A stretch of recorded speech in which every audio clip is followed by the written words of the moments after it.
அதாவது தருமபுரியில் ஒரு திமுக நிரந்தர ஊபி ஒருத்தர் கலெக்டராக இருந்தாலும் சரி, எஸ்பியாக இருந்தாலும் சரி, யாராக இருந்தாலும் சரி, நான் சொல்கிறது தான் கேட்கணும். இல்லைன்னா உங்களைய மாற்றப்படும், தூக்கி எறியப்படும்.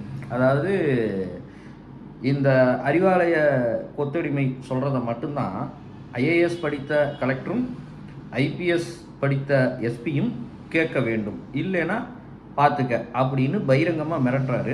இவனுங்கெல்லாம் இப்படி பேசுறதுனால அண்ணாமலை அண்ணன் சொல்லுவார் தெரியுங்களா, இங்கே போலீஸ் கைகள் கட்டப்பட்டு இருக்குன்னு. அதோட முழு விளக்கத்தை நான் சொல்கிறேன்.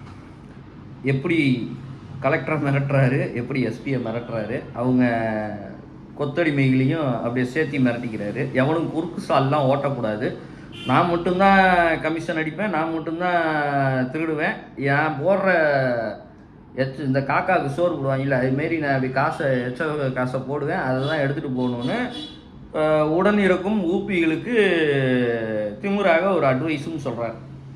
அதாவது அவனுங்களுக்கு வெக்கமானவங்க கூட சரியான கிடையாது, அதனால் அது என்னமோ பண்ணிட்டு போட்டோம்.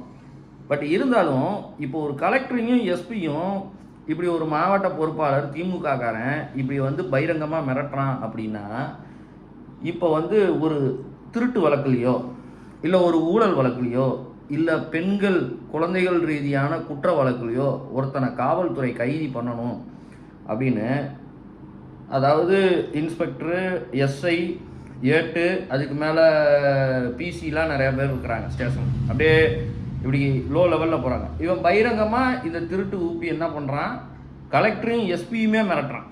அப்படிங்கிற போது அடுத்த ரேங்க்கில் இவங்களுக்கு எஸ்பிக்கு இருக்கிற அடுத்த ரேங்க்கில் இருக்கிறவங்க என்ன நினைப்பாங்க, எதுக்குடா நமக்கு உண்டு, திமுககாரன் ரெக்கமெண்ட் பண்ணானா அந்த அக்யூஸ்டை விட்டுறலாம், அவன் எங்கேயோ போய் கொள்ளையடிக்கிட்டும் எவ்வளையோ போய் கற்பழிக்கிட்டும் என்னமோ பண்ணிட்டு போட்டும், நம்ம தலையிடாமல் இருந்துக்கலாம். ஏன்னா அவங்களோட உச்சபட்ச போலீஸோட உச்சபட்ச அதிகாரியான எஸ்பியே பகிரங்கமாக மிரட்டுறாரு.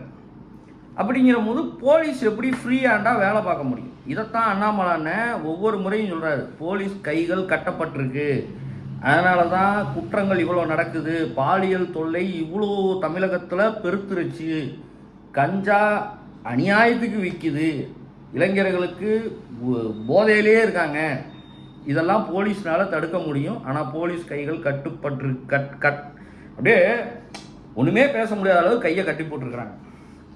ஏன் இந்த திருட்டு ஊப்பி போலீஸை மிரட்டுறான், இல்லைன்னா டிரான்ஸ்ஃபர் பண்ணுவான், அவங்களுக்கும் போலீஸுக்கும் குடும்பம் எல்லாமே இருக்குது, திடீர்னு தூக்கி எங்கேயா ட்ரான்ஸ்ஃபர் போட்டாங்கன்னா அவங்க குழந்தைங்களோட படிப்பு ஸ்பாயில் ஆகும், அவங்க ஃபேமிலியோட ரிலேஷன்ஷிப் ஸ்பாயில் ஆகும். அதனால் அவங்களும் என்ன பண்ணுவாங்க, எதுக்குடா நமக்கு ஒம்புன்னு ஒதுங்கி இருக்கிறாங்க.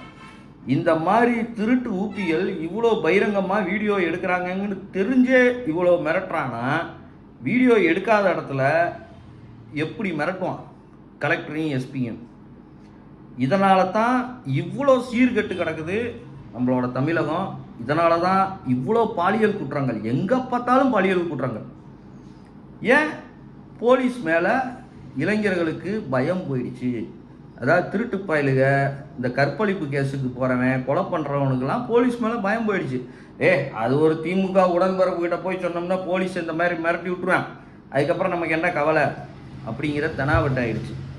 தமிழக முதலமைச்சர் அந்த நிர்வாகியை பேசின நிர்வாகியை, அது என்னமோ தர்மனோ என்னமோ பேர் மட்டும் தர்மச்செல்வனோ ஏதோ பேர் வச்சுருக்கான், தர்மச்செல்வனா, அந்த நிர்வாகியை உடனடியாக அவன் வதிக்கிற அத்தனை பொறுப்பில் இருந்து நீக்குனாதான் எல்லா திருட்டு ஊப்பியும் பயப்படுவான். உங்கள் மாவட்ட செயலாளர் இந்த மாதிரி பொறுப்பில் இருக்கிறவன் இனிமேல் போலீஸையும் கலெக்டரையும் மிரட்டாமல் இருப்பான்.